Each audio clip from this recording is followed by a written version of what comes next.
साम्राज्य न्यूज, सामान्यांचा असामान्य आवाज।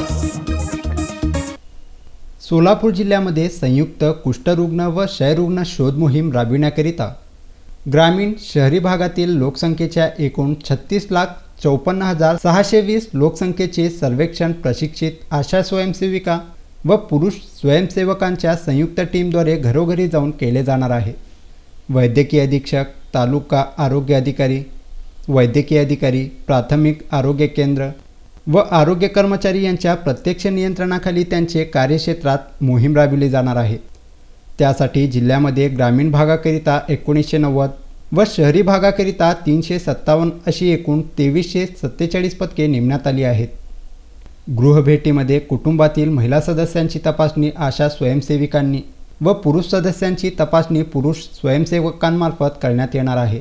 मोहीम कालावधीमध्ये गृहभेटीसाठी येणाऱ्या आरोग्य पथकास सहकार्य करून कुटुंबातील सर्व सदस्यांची प्रत्यक्ष तपासणी करून घेऊन सहकार्य करावे, असे आवाहन डॉक्टर मोगल शेगल यांनी पत्रकार परिषदेद्वारे केले आहे। क्षयरोग शोध मोहीम 2020 या मोहिमेचा शुभारंभ करीत आहोत।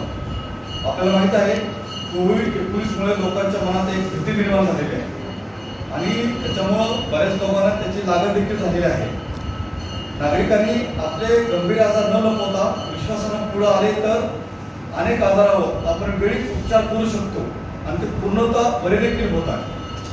ग्रामीण भागातील आरोग्य सेवेच्या यंत्रणातील आशा वर्कर व प्राथमिक आरोग्य केंद्राशी संपर्क साधून कुष्ठरोग म्हणजे लेप्रोसी व क्षयरोग, टीबी यासारख्या रोगांची लक्षणे असलेल्या रुग्णांनी वेळीच उपचार करून घेणं आवश्यक असतं।